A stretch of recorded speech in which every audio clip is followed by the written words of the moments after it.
हमेशा उस एक सेकंड के लिए भी उनकी पलक झपकती नहीं कि हनुमान जी थक गए हो, थोड़ा रेस्ट कर लें, थोड़ा सो जाएं। हमने कभी देखा हनुमान जी को सोते हुए? कोई पिक्चर है हनुमान जी की हनुमान जी रेस्ट कर रहे हो? कभी भी नहीं। हनुमान जी कभी भी नहीं सोते, हमेशा रामचंद्र की सेवा में रत रहते हैं, या डायरेक्ट सेवा में रत रहेंगे, और नहीं तो फिर राम जी का कीर्तन करेंगे, नाम जप करेंगे, है ना। रामचंद्र का प्रचार करते हैं, रामचंद्र के शास्त्रों को पढ़ते हैं। जहाँ जहाँ पर भी रामचंद्र की कथा होती है ना, जहाँ पर भी, अभी भी, इवन अभी भी जहाँ पर भी रामचंद्र की कथा हो रही होती है ना, एनीवेयर इन द वर्ल्ड, है ना, किसी भी संसार में अथवा ब्रह्मांडों में जहाँ जहाँ भी प्रभु श्री रामचंद्र की कथा होती है, 100% डैम श्योर है कि हनुमान जी वहाँ बैठे होते हैं और कथा सुन रहे होते हैं। अभी we are discussing about Ramchandra, अभी हम रामचंद्र की कथा बोल रहे हैं, तो 100% हम सबके नजदीक भी हनुमान जी बैठे हुए हैं, बिल्कुल बैठे हुए हैं, है ना, बिल्कुल 100% है। कथा सुनने वाले के पास और कथा सुनाने वाले के पास हनुमान जी बिल्कुल बैठे हैं, है ना।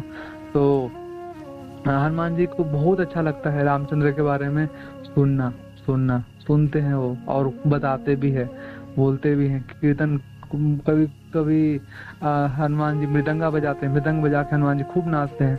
कभी कभी करताल बजाते हैं, करताल बजा के नाचते हैं। कभी कभी दोनों हाथ उठा के, पाँव में घुंघरू पहन के हनुमान जी, है ना, बड़े बड़े घुंघरू होते हैं, घुंघरू पहन के हाथ उठा के खूब झूम झूम के, गोल गोल घूम के, ऊंचा नीचा जम करके, कूद कूद के हनुमान जी नाचते हैं, है ना, ताली बजा बजा के कीर्तन करते हैं, मस्ती में मशगूल होते हैं हनुमान जी। बहुत बहुत अद्भुत प्रेम है ना, जो बहुत आनंद में होगा तो नाचता है गाता है। तो हनुमान जी रामचंद्र के प्रेम में, उनके भक्ति के नशे में ना मशगूल होके खूब नाचते हैं, खूब जोर जोर से कीर्तन करेंगे, खूब नाचेंगे हनुमान जी, खूब नाचेंगे, है ना। और कुछ भी गड़बड़ किया नहीं हनुमान ने आज तक। तो एक सुंदर कथा आती है से रिलेटेड।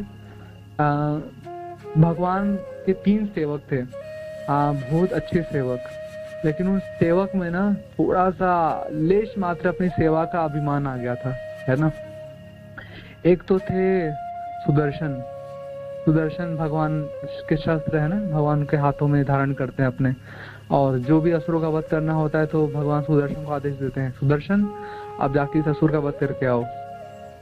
जैसे ही भगवान का आदेश पाता है सुदर्शन, बहुत तीव्र गति से जाता है और उस असुर का वध कर देता है। तो एक दिन सुदर्शन ने सोचा, सुदर्शन एक्चुअली सुदर्शन का सुंदर रूप है ना। तो सुदर्शन ने सोचा कि देखो मैं कितना शक्तिशाली हूँ, भगवान किसी असुर को डायरेक्ट नहीं मारते, भगवान को जब मारना होता है ना, भगवान मेरा यूज करते हैं। अगर मैं ना हूँ तो भगवान का काम न चले, है ना। मेरे वजह से भगवान शत्रुओं को मार पाते हैं, ये मेरी अद्भुत शक्ति है ना। सुदर्शन के मन में ऐसा भाव आया। भगवान ने बोला अच्छा, बहुत सुंदर, वेरी गुड, मतलब मैं तुम्हारे बिना तो मेरा काम चलने वाला है नहीं। भगवान ने बोला बहुत सुंदर। सुदर्शन ने बस सोचा था, मतलब एक दिन मन में भावना आ गई, ऐसा नहीं था कि वो घमंड में था, नहीं, मतलब एक ऐसी सेवा की भावना कि मैं ना हूँ तो भगवान की सेवा ना हो, है ना, भगवान असुरों को मार ना पाए मेरे बिना, ऐसा भाव आ गया। ठीक है। अभी दूसरा गरुण जी, भगवान के वाहन है ना, भगवान गरुण। तो गरुण जी एक दिन भगवान सबसे भारी है ना, भगवान सबसे भारी है, भगवान से भारी कोई नहीं है। सबसे ज्यादा भार अगर कोई होगा ना, भार वाला, तो स्वयं भगवान सबसे ज्यादा भार वाले। तो एक दिन गरुण जी सोचे मैं कितना महान हूँ, मैं कितना शक्तिशाली हूँ कि सबसे ज्यादा भार वाले भगवान श्री हरि का भार ढोता हूँ मैं। भगवान हरि को मैं अपने पीठ पे बैठाता हूँ, और भगवान हरि को जिधर भी यात्रा करनी होती है ना, उधर में लेके जाता हूँ, है ना। तो मेरी अद्भुत कितनी क्षमता है, वो मेरी शक्ति, मेरा वेग, मेरा उड़ान देखो। हरि को अपनी पीठ पे बैठा के लक्ष्मी देवी के साथ मैं अतिशीघ्र उड़ान भर लेता हूँ, है ना। और मैं ना हूँ तो हरि भगवान विष्णु एक जगह से दूसरे स्थान तक जा ना पाए, है ना, मेरे बिना उनका काम नहीं चलेगा, है ना। तो गरुण के अंदर ऐसी भावना आई। भगवान ने बोला बहुत सुंदर, है ना, आप न होंगे तो मैं एक जगह से दूसरी जगह जा नहीं पाऊंगा, बहुत सुंदर। उसके बाद फिर भगवान की पत्नी है, भगवान कृष्ण की बहुत सारी पत्नियां हैं, 16,108 भगवान की पत्नियां हैं। उनमें से एक पत्नी है सत्यभामा, है ना। तो सत्यभामा बहुत सुंदर थी, वेरी ब्यूटीफुल, बहुत सुंदर थी। तो उनको अपनी सुंदरता का एक दिन अभिमान आ जाता है, ओ मैं सभी रानियों में सबसे सुंदर हूँ, और सब कृष्ण को सबसे ज्यादा अटेंशन मुझे देना चाहिए, है ना। कृष्ण मेरे आगे पीछे घूमे, ऐसा उनके अंदर भावना आता है कि कृष्ण बाकी रानियों को अवॉइड करके, बाकी रानियों को ध्यान देने की आवश्यकता नहीं है, कृष्ण कल मेरे पास रहे, कृष्ण मेरे पास रहे, और कृष्ण मेरी सारी बात माने, मैं जो बोलूं सारी बात कृष्ण माने, है ना। अब मैं कृष्ण की सबसे मेन रानी हूँ, ऐसा उनके अंदर भावना आता है। कृष्ण बोलते हैं बहुत सुंदर, वेरी गुड वेरी गुड। तो भगवान भगवान कृष्ण के की खास बात है, भगवान कृष्ण के सेवकों के अंदर अगर थोड़ा सा अहंकार आता है ना, तो अहंकार मतलब प्राइड कम्स बिफोर फॉल। अगर आपका पतन होने वाला है ना, तो उसके पहले घमंड आता है। भगवान ने बोला, अरे ये मेरे इतने अच्छे अच्छे भक्त हैं, इतनी सुंदर सेवा करते हैं, सुदर्शन, गरुण, सत्यभामा, इनके अंदर घमंड आ गया ना तो इनके पतन हो जाएगा। भगवान ने बोला मुझे कुछ करना पड़ेगा, मतलब इस घमंड को बढ़ने दो ही मत, बढ़ने दो ही मत, है ना। जैसे बलून होता है ना, बलून, गुब्बारा, तो बलून को फुलाते जाओ, हवा भरते जाओ भरते जाओ भरते जाओ भरते जाओ, एक लिमिटेड कैपेसिटी होता है बलून का, है ना। आफ्टर सर्टेन टाइम अगर आप ओवर बलून में हवा भरोगे ना, बलून फट जाएगा, है ना। तो सेफ साइड क्या है भैया, बलून में हवा भरो ही मत, हमेशा उसको पिचका ही रहने दो। भगवान क्या करते हैं फिर, भगवान फिर बलून में अगर हवा भर जाता है ना, भगवान क्या करते हैं, पिन चुभो देते हैं, पिन चुभो देते हैं तो बलून फट जाता है, बलून फट जाता है, फिर हवा सारा निकल जाता है, फिर से बलून पिचक जाता है। भगवान चाहते कि उनके भक्तों का बलून हमेशा पिचका ही रहे, उनके भक्तों में हवा भरे ही ना, बलून उनका पिचका ही रहे, वो हमेशा बिल्कुल डाउन टू अर्थ रहे, बिल्कुल झुके रहे, बिल्कुल झुके रहे। भक्त मतलब विनम्रता, विनम्रता। जो विनम्र नहीं वो भक्त नहीं है, जो विनम्र नहीं वो भक्त नहीं। भक्ति का पहला सिम्टम बहुत ही विनम्र होना चाहिए, बहुत ही विनम्रता, है ना। भक्त को सिर उठाना आना ही नहीं चाहिए, हमेशा झुका रहे, ऑलवेज ऑलवेज झुका रहे, विनम्रता, सबके आगे झुके, सबके आगे झुके। छोटा वैष्णव, बराबर का वैष्णव, बड़ा वैष्णव, गुरु, सबके आगे झुका रहे, सबके आगे झुका रहे, तो बहुत अच्छा भक्त है, उसकी प्रगति बहुत तीव्रता से हो जाएगी। तो भगवान ऐसा चाहते थे। तो भगवान ने क्या किया कि ठीक है, इन तीनों भक्तों को सुधारना पड़ेगा, सुधारना पड़ेगा, इन तीनों भक्तों को सुधारना पड़ेगा, ठीक है। तो हनुमान जी का सहारा लिया भगवान ने, हनुमान जी का सहारा लिया। तो भगवान कृष्ण द्वारिका में बैठे थे, ये कृष्ण लीला की मैं बात बता रहा हूँ। तो कृष्ण द्वारिका में बैठे हैं और सत्यभामा रानी के साथ में है, सत्यभामा रानी के साथ कृष्ण बैठ के अपने महल में झूला झूल रहे हैं। और उनके जो पहरा देने के लिए, उनके जो द्वारिका का महल था, पहरा देने के लिए ये द्वारपाल की तरह उनको नियुक्त करते हैं सुदर्शन को, कि सुदर्शन आप यहाँ पे खड़े हो जाओ, और मेरी अनुमति के बिना ना कोई अंदर ना आने पाए। ध्यान दीजिएगा, मैं सत्यभामा के साथ में हूँ, और हमें कुछ डिस्टर्ब न करने पाए हमारे मिलन में, ठीक है। सुदर्शन महाराज खड़े हो गए, और फिर भगवान ने गरुण को याद किया। गरुण जी तुरंत आ गए महल के अंदर। भगवान ने बोला, गरुण जी मुझे मेरे भक्त हनुमान की बड़ी याद आ रही है, आप जाके हनुमान जी को लेके आ जाओ, थोड़ा बोलो कि कृष्ण बुला रहे हैं। गरुण जी बोला ठीक है, बिल्कुल लेके आओ। तो भगवान ने बोला कितना देर लगेगा गरुण? तो गरुण जी ने बोला, अरे प्रभु आप ये क्या पूछते हो कितना देर लगे, आपको तो पता ही है मेरी शक्ति, है ना। मैं तो जगत के स्वामी, आपको बैठा के लक्ष्मी देवी के साथ यूं यूं यूं ऐसे ऐसे घुमा देता हूँ, है ना। तो यूं गया, बस यूं आया, है ना, तुरंत आया, हनुमान जी को लेके आ जाऊंगा अपने ऊपर बैठा के। भगवान मुस्कुरा दिए, भगवान ने बिल्कुल जाइए हनुमान जी को लेके आइए, है ना। भगवान ने उस गरुण जी ने बोला तुरंत लेके आऊंगा, तुरंत, यूं गया यूं आया, तुरंत, ऐसे ही चुटकी बजाने तक का समय। गरुण का वेग बहुत तेज है, मन के वेग से ज्यादा गरुण का वेग है ना। तो गरुण जी गए, और हनुमान जी बहुत दूर हिमालय के एक पर्वत के श्रृंखला पे, चोटी पे बैठ के वो राम नाम का जप कर रहे, ध्यान मुद्रा में है, और राम आंख बंद बूंद के राम राम राम वो जप रहे हैं, राम राम राम जप रहे हैं, हनुमान जी जप रहे हैं, हनुमान जी राम नाम का जप कर रहे हैं। और जब कर रहे तो गरुण जी बोलते हैं, हनुमान जी को ध्यान ही नहीं है। हनुमान जी तो आग बंद करके राम नाम का जप करने में लगे हुए, उनको बाहर का कुछ साउंड सुनाई नहीं पड़ा, बाहर क्या चल रहा है दुनिया कुछ पता ही नहीं चलता। हनुमान जी को इतना ध्यान मग्न है, राम जी का चिंतन कर रहे हैं और मुख से राम नाम बोल रहे हैं, और गरुण जी का सुनाई नहीं पड़ा। फिर गरुण जी बोलते हनुमान जी, गरुण जी का आवाज सुनाई नहीं पड़ा। गरुण जी को 2-3 बार बोले हनुमान जी कृपया उठिए, कृपया उठिए। हनुमान जी को सुनाई नहीं पड़ा।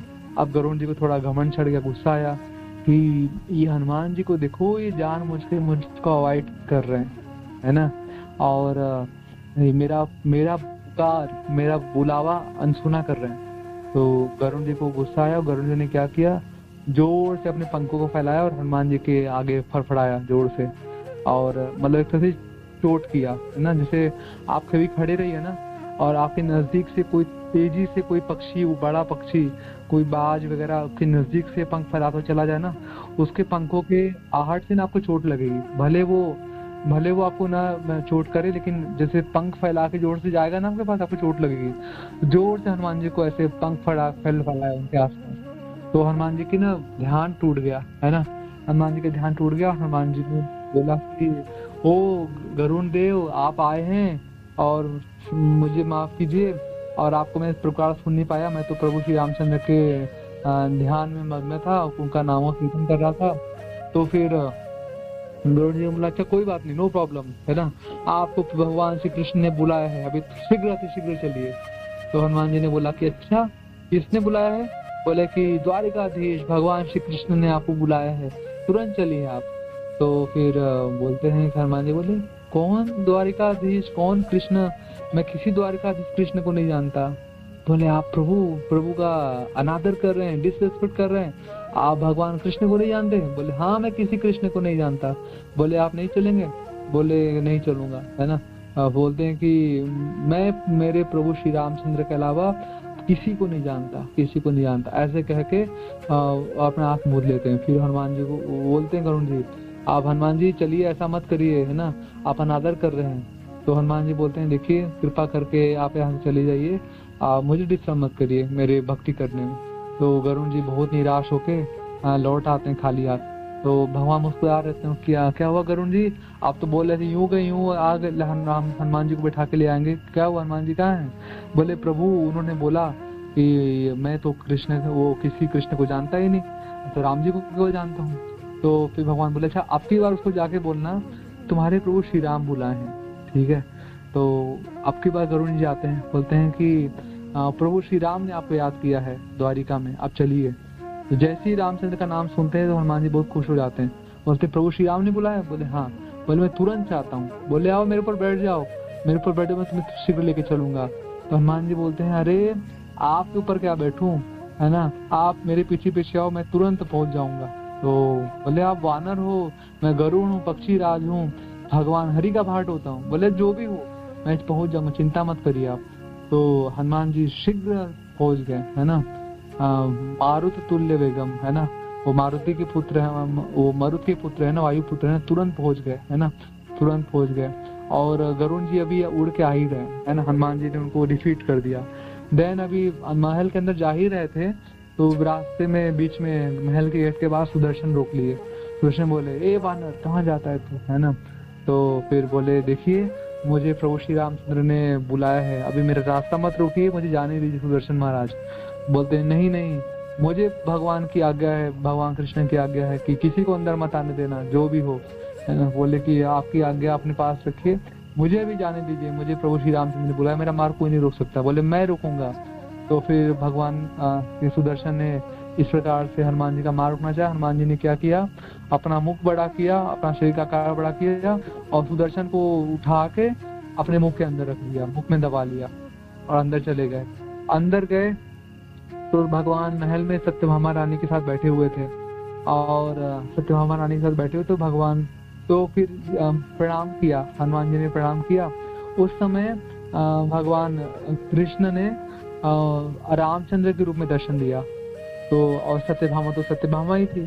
तो रामचंद्र को तो प्रणाम किया, यानी जो कृष्ण रामचंद्र रूप में दर्शन दे रहे हैं उनको तो हनुमान जी ने प्रणाम करते हैं, लेकिन सत्यभामा को प्रणाम नहीं करते हैं। सत्यभामा को बड़ा इंसल्ट फील होता है कि अरे ये कृष्ण को प्रणाम किया, मुझे प्रणाम नहीं करता है।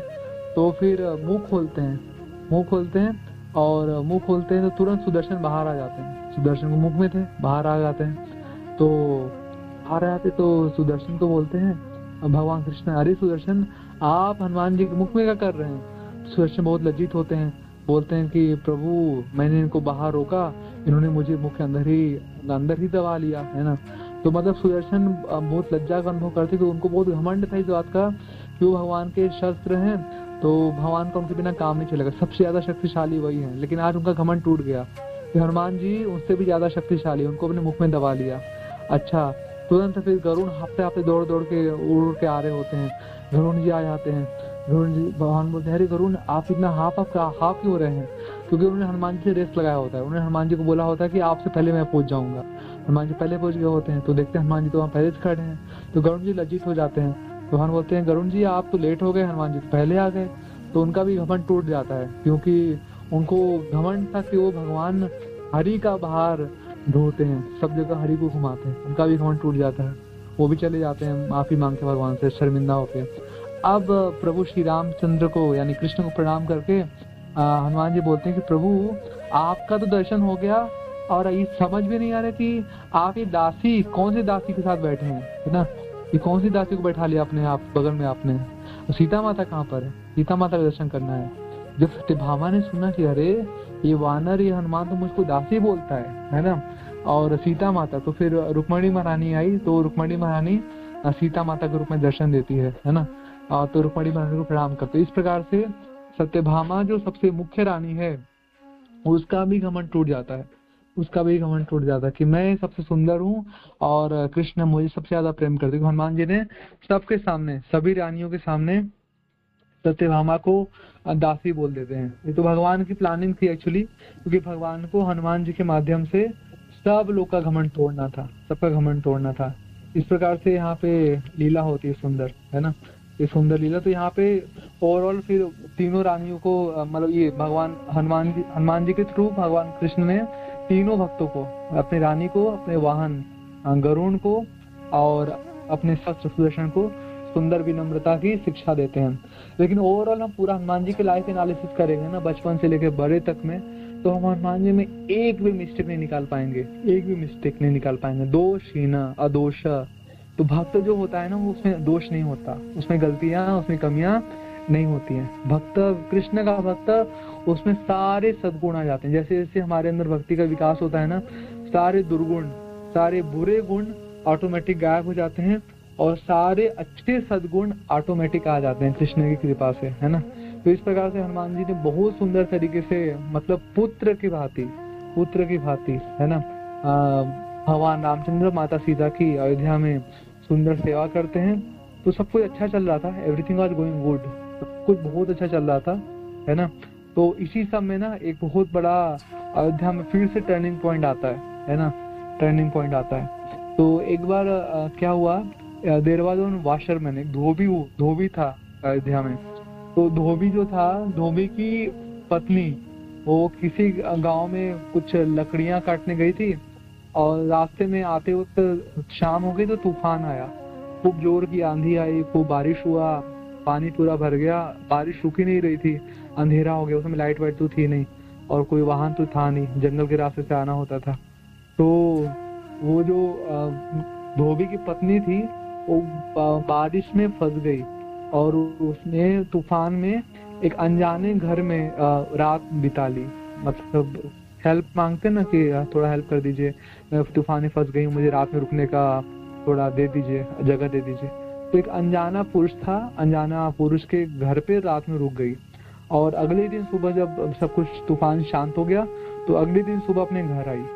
तो उसका जो पति था ना, उसका पति उसको खूब गंदा गंदा आरोप लगाता है कि दुष्चरित्र वाली हो, रात कहीं और बिता के आई हो, ऐसे करके उसको बुरा बुरा आरोप लगाता है और उसको बोलता है कि अब तुमको मैं अपने साथ कभी नहीं रखूंगा, तुमको अपने साथ नहीं रखूंगा, तुम अपवित्र हो गई हो, तुम मेरे साथ रहने लायक नहीं हो। तो खूब माफी मांगती उसकी पत्नी, धोबी की पत्नी, कि आप ऐसा मत कीजिए, आपके बिना मैं किसी और के बारे में सोच भी नहीं सकती, और मैं तो तूफान में फंस गई थी, आपको पता ही था कल रात में इतना तूफान आया था, पानी बरस रहा था, इतनी बारिश हो रही थी, तो मैं मजबूर थी, मैं कैसे आती, तो बोला वो सब मैं नहीं जानता, है ना, तुमको मैं अपने साथ नहीं रखूंगा। तो खूब दुखी होती है, रोती है, गिड़गिड़ाती है, लेकिन ये नहीं मानता। फिर ये बोलता है ना कि मुझे ना राजा राम न समझना, है ना, कि इतना लंबे समय तक 1 साल तक उनकी पत्नी सीता देवी रावण के साथ रह के आई, और रावण का बच्चा उस सीता देवी गर्भ में पल रहा है, और रामचंद्र को थोड़ा भी लज्जा नहीं है, शर्म नहीं है। रामचंद्र अपनी पत्नी से इतना आसक्त कि पत्नी को महारानी बना के डेली राम राज्य में अपने वाम भाग में स्थान देते हैं, अपने बगल में बैठाते हैं। तो मैं उन राम जी के जैसा निर्लज नहीं हूँ, है ना। वो अपनी पत्नी में अंधों की तरह आसक्त हो तो हो, वो कामुक हो, वो स्त्रीगामी हो तो हो, मैं कामुक नहीं, मैं स्त्रीगामी नहीं, है ना। मुझे धर्म कर्म का बहुत ज्ञात है ना, मुझे धर्म पता है। तो मुझे सामाजिक धर्म पता है ना। लोक लज्जा क्या होती पता है। राम जी तो लोक लज्जा बिल्कुल भूल गए हैं, उनको तो कुछ समझ में नहीं आ रहा है, वो अपनी स्त्री से इतना आसक्त हैं। तो ये सब ना ऐसा चर्चा का विषय बन जाता है, और वो धोबी कई लोगों को राज्य में ऐसे बोलना शुरू करता है कि राम जी तो स्त्रीगामी है, मैंने मेरी पत्नी को निकाल दिया, मैं राम जी ऐसा नहीं हूँ। तो राम जी के ऊपर ना ब्लेम किया जाता है, आरोप लगाया जाता है ऐसा। और सीता देवी के ऊपर कि सीता देवी अपवित्र हो गई है, रावण के साथ 1 साल समय बिताया, और ये जो बच्चे हैं, गर्भवती है सीता देवी, तो बच्चे राम जी का नहीं है, बच्चे ये रावण का है, रावण ने गर्भवती किया है सीता देवी को, है ना। ऐसा ऐसा आरोप लगाया जाता है, ऐसा आरोप करता है वो। तो राम जी का एक अच्छा गुण था कि राम जी एक्चुअली प्रजा के में क्या चल रहा है ना, तो रामचंद्र वो गुप्तचर भेजते थे, गुप्तचर। और कभी कभी रामचंद्र खुद भी मतलब एक साधारण पब्लिक के जैसा वेश बना के, साधारण मनुष्य जैसा वेश बना के अपने पहचान छिपा के राज्य में घूमा करते थे, ताकि पब्लिक में राजा के लिए क्या व्यू है वो जान सके, वो पब्लिक में क्या चल रहा है वो देख पाए। तो राम जी का ऐसा पॉलिसी था। तो रामचंद्र एक बार गुप्तचरों को भेजे, गुप्तचरों ने रामचंद्र को बोला कि प्रभु, प्रजा में ना 2 वेश फैल रहा आपके लिए, है ना। जो पब्लिक वो एंटी हो रही है, कुछ पब्लिक एंटी हो रही है ना। तो रीजन नहीं बता पाते, कितना गंदा बात होता है। तो सीता माता के अगेंस्ट में कितना बड़ा ब्लेम लगाया गया है। तो वो लोग बोलते तो नहीं है कि बोलते हैं पब्लिक एंटी हो रही है प्रभु आपकी, है ना, और सीता माता की। तो रामचंद्र बोलते हैं कि अच्छा ठीक है, मैं खुद ही जाके देखूंगा, है ना। तो रामचंद्र जब जाके पब्लिक में रात में घूमते हैं ऐसे अपना वेश बदल के, तो रामचंद्र को भी ऐसा सुनने को मिलता है कि राजा धर्मी हो गया है, राजा स्त्रीगामी हो गया है, राजा अपनी पत्नी में आसक्त है, और पॉल्यूटेड वाइफ को, जो रावण ने उसको पॉल्यूट कर दिया सीता देवी को, और ये रामचंद्र का बच्चा नहीं है, रावण का गर्भ लेके संतान लेके बैठी सीता देवी अपने गर्भ में।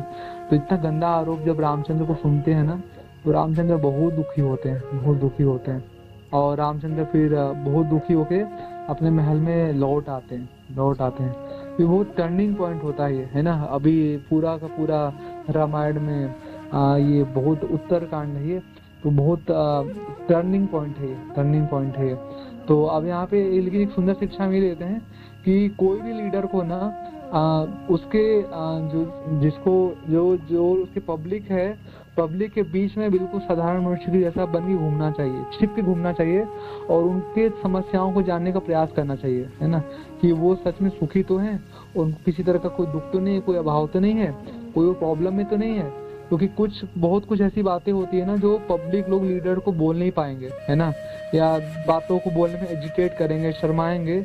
लेकिन अगर लीडर एक्सपर्ट हो ना, तो उनको उसको जानने का प्रयास करना चाहिए। या तो खुद डिस्गाइज में घूमे, छद्म वेश बना के घूमे, या तो अपने किसी गुप्तचर को लगाए, ताकि पब्लिक ओपिनियन अपने बारे में जान सके, तो रामचंद्र पब्लिक ओपिनियन को अपने बारे में प्रजा क्या सोचती है वो जानने के लिए अपने गुप्तचर को भी लगाते थे, और खुद भी अपना अपने आप को छिपा के घूमते थे। तो एक अच्छे लीडर को ये जानना चाहिए, और ताकि उसके एंटी लोग न बन सके, है ना।